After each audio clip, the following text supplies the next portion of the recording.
John Deere kombainide mudelivalikusse kuuluvad ka rootorkombainid ja minu vasakul käel seisab siis kõige suurem nende esindaja John Deere S790. Seda kombaini iseloomustab väga võimas 13,5 liitrise töömahuga mootor, mis arendab kuni 625 hobujõudu koristusel ja väga suur terapunker, mille mahtuvus on 14 100 liitrit ehk kusagil üle 10 tonni nisu mahub sinna sisse. Rääkides natukene detailsemalt sellest kombainist, siis on tal väga suur ja laia mahtuvusega kaldtransportöör, mis on mõeldud siis väga suurte koguste sissesöötmiseks kombaini. Ka selle kombaini ette käib siis 12-meetrine eeder ja vajalikud on selleks tugevad komponendid. Ehk siit te näete ka, on väga tugevad selle kombaini kallakulipid, valmistatud tugevdatud rauast. Neid on testitud selliselt, et raudteerels sõidetakse siia kallakusse sisse ja ka sellistes tingimustes suudavad need tegelikult terveks jääda. Lisaks on need kallak varustatud siis automaatse pingutusega ja kallakul on ka siis selline pendelraam nii-öelda sees, et kui materjal sisse tuleb, siis esimene trummel saab natukene üles-alla liikuda, et võimaldada siis suurte masside läbikäimist. Lisaks on see kallak siis varustatud mehaanilise ajamiga, ehk see ei ole midagi ebatavalist kombainide juures, kuid mis selle kombaini teeb just eriliseks on see, et ka kaldtransportööri reevers toimib mehaaniliselt, ehk kui kallakusse satub mingisugune suurem ummistus, siis on võimalik see kergesti eemaldada tänu sellele, et kogu jõud, mis läheb eedri käitumiseks, läheb ka reverseerimiseks.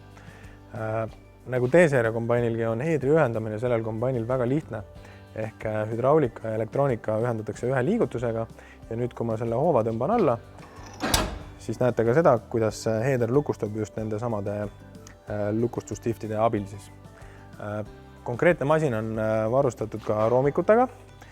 Kui me siit redeli eest tõmbame, siis avaneb meile ilus vaade siis laiadele roomikutele. John Deere uued roomikud on saadaval 3 eri laiuses. On olemas 660 mm, 760 mm nagu ka need ja 900 mm laiused roomikud ka. Roomikutega on väga mugav põllu peal sõita, on väiksem pinnasurve. Need uued roomikud on siis 5 nii-öelda liigendpunktiga, kust nad järjest või mille läbi toimub siis vedrustus.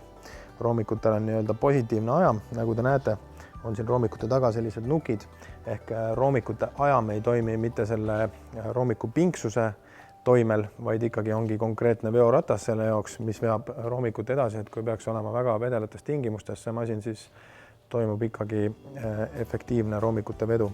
Samuti on need roomikud väga lihtsa hooldatavusega, ehk ei ole ühtegi määrimisniplit ja õlivahetusvälp on siis 1000 tundi nendes samades rullikutes. Mis nüüd edasi puudutab seda masinat, siis panen kõigepealt tuled põlema. Selle kombaini südameks on siis seesama rootor. Rootorkombaini eristab klahvkombainidest siis see, et klahvkombainis toimub väljapeksmine nii-öelda ristitrumlis, siis selles kombainis on üks piki rootor, mida te näete minu paremal käel. On ta väga lihtsa ülesehitusega ja töötab siis sellisel põhimõttel, et materjal, mis tuleb kombaini sisse, kõigepealt söödetakse rootorisse, siin ees olevad elemendid siis teostavad väljapeksu ja tagapoolased piid teevad siis separeerimise töö. Peale seda on siis masina tagaosas väljasöötepiiter, mis viib materjali edasi põhupeenestisse ja peale seda siis materjal väljub masinast. Rootor ise on ehitatud sellise ülesehitusega, et tema korpus läheb tagantpoolt aina suuremaks.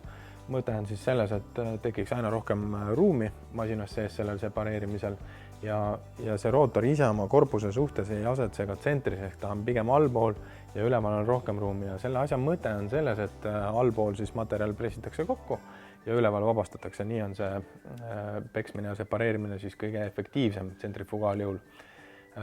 Mis puudutab nüüd rootorit ennast, me oleme illustratiivsetel eesmärkidel võtnud välja siit peksukorvid, kuid te näete seal 2 hüdrosilindrit, siis nende silindrite abil on võimalik paremini koristada märgades tingimustes, ehk kui vilja sees peaks teatud mingitel põhjustel olema mingeid muid viljast erinevaid materjali, kas on mingi rohukoht või toores vili jäänud põllule tänu sellele, et on vesine põld olnud, siis ei teki nii-öelda sellist löökide efekti, ehk siis on selline hüdrauliline vedrustus sellel rootori elemendil ka olemas. Üleüldiselt on see masin väga lihtsa ülesehitusega, nagu te näete ka, siis minu ees on siin 2 rihma ja 1 kett ja rohkem sisuliselt mitte midagi, et jõud mootorist kantakse siis kaldtransportööri kardaani abil, sealt edasi rihmaga siis kallakusse juba. Rootorit käitatakse ka rihmaga, et väga vähe rihmasid on sellel ja tänu sellele ka väga lihtne on seda masinat hooldada. Ja nagu te näete ka, siis kogu disain on väga avatud siin kombaini külje pealt, et ligipääs erinevatele komponentidele on väga lihtne. Iga masinaga on kaasas juhile mõeldes selline spetsiaalne tööriistakomplekt, et ikka juhtub põllu peal seda, et on vaja mõni tera vahetada või põhupeenesti tera või mis iganes, siis selle jaoks on mõeldud ja antud vahendid on siis masina remontimiseks kaasas ka. Masinal on peal õhk, et saaks igapäevaseid puhastustöid teha. Mootori osa, nagu rääkisin, siis 13,5 liitrine John Deere enda mootor on mõeldud siis ainult põllumajanduslikeks töödeks ja mootori karakteristika on siis ka selliselt lahendatud, et põllumajanduslikes tingimustes oleks efektiivne nii-öelda mootori töö ja ka kütusekulu seejuures võimalikult väike. Põhupeenesteid on siin erinevaid variante. See masin on siis varustatud neist kõige vingema põhupeenestiga, ehk siis on tal 100 nuga sees ja mis teevad põhu väga peeneks ja siis peale põhupeenestit on siin taga sellised aktiivlaaturid, mis viskavad siis põhu võimalikult laiali. Antud masinal siis on vaja seda teha 12 meetri kaugusele ja on võimalik siis kabiinist reguleerida seda viskekaugust ka ja kummale poole rohkem. Ja masin on varustatud ka siis sellise automaatse funktsiooniga, et kui põllu otsas näiteks külgtuulega koristate ja põllu otsas keerate ringi, siis põhku enam vilja sisse ei suunata, vaid suunab ikkagi teisele poole tagasi. Lisaks on masinal siis ka kabiinist reguleeritav vastulõik terade asend, mis teeb töö väga mugavaks.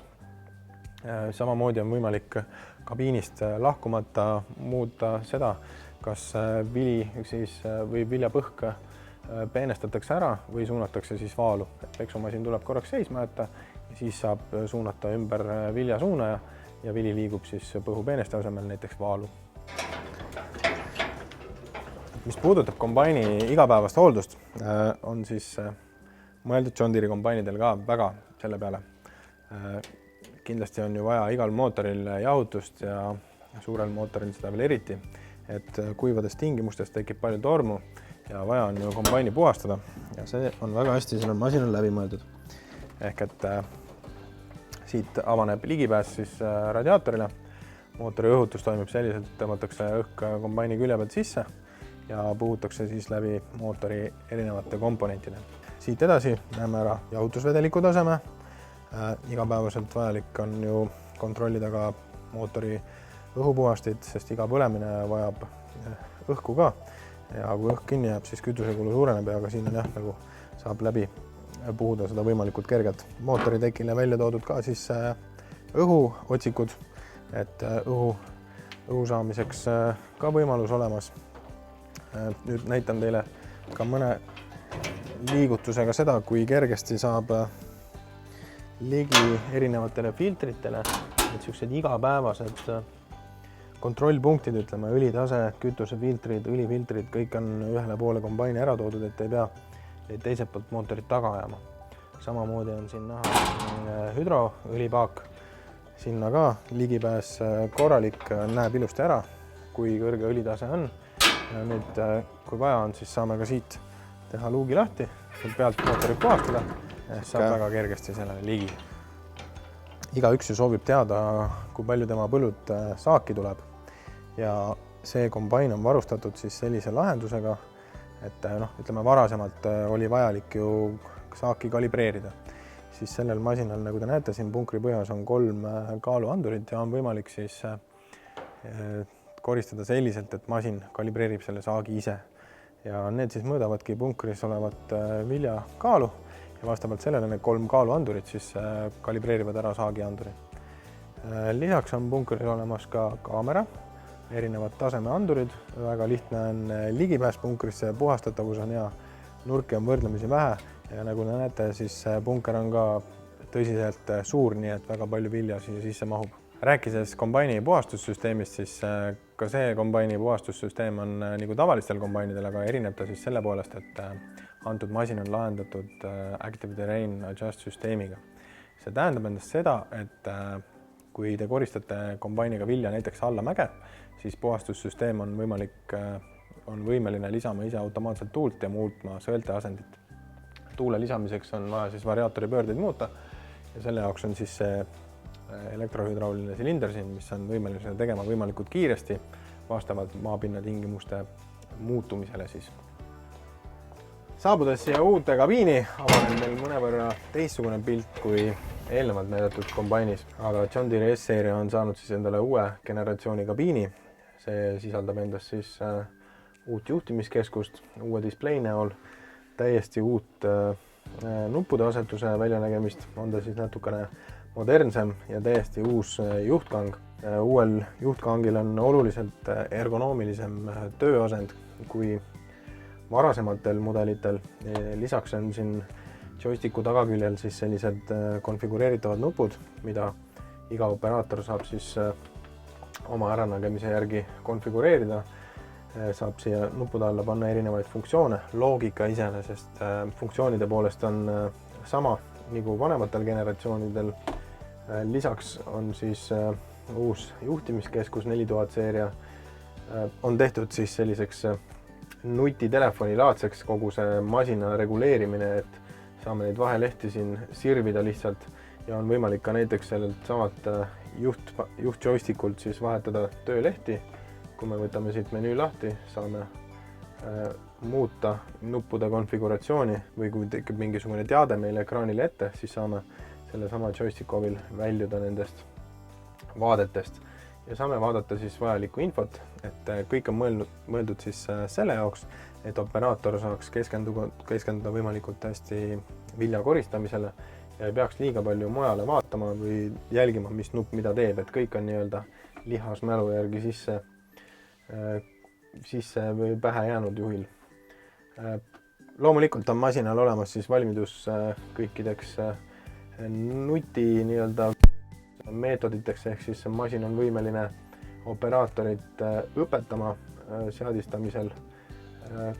Saame lihtsalt saagikoristuse seadet salvestada, saame näha, millised peavad olema välised seadistused, et kõik sellised asjad näitab see display ka ära. Loomulikult automaatroolimine on antud masinal peal ja siin me näemegi, kuidas kombain siis on erinevad süsteemid nagu Harvest Smart, ehk siis masin võimaldab koristada saaki vastavalt terakaole ja mootori koormusele. Active Terrain Adjust, siis nagu ma ennem rääkisin ka, on võimeline siis reguleerima kombaini puhastussüsteemi vastavalt kallakutele. Nüüd me näemegi, et need süsteemid on sisse lülitatud, siit määrate siis ära jõudlussihi, natukene läheb aega, kui seda hangitakse ja seejärel on kombain valmis siis täisautomaatselt vilja koristama. Kui nüüd peaks tekkima mingisugune probleem viljakoristusel, siis kombain aitab ka kombaini jõudlust optimeerida. Selle jaoks siseneme siia menüüsse ja ütleme, et meil on näiteks tegemist purunenud teradega. Ja kui me oleme andnud sellise teate kombainile, siis ütleb ta meile näiteks soovituse, et suurenda sõela avatusi 1 millimeeter. Kui me vajutame rakendame, siis automaatselt kombain vastavad reguleeringud paneb toime. Pärast saame teha siis kokkuvõtteid võrdluste näol, kas kadu läks suuremaks või väiksemaks, kas olukord paranes. Vastavad kaamerad siis olukorda filmivad ja selliselt säilib siis kombaini jõudlus päeva kestel oluliselt paremini, kui ütleme, operaator ise peaks olema kogu aeg sellesse protsessi kaasatud. Et selline väga lihtsa ülesehitusega ekraan, väga lihtsa ülesehitusega juhtimiskeskus, väga mugav on siin tööd teha. Kombainil on nahkistmed ventileeritavad, istet saab ka keerata, ehk kui tehakse tööd laiade heedritega ja peate jälgima näiteks parempoolset heedrinurka, saate istme ära keerata ja koristada sellises mugavas asendis siin kabiinis, tunda ennast väga koduselt ja pikad tööpäevad mööduvad justkui linnutiivul.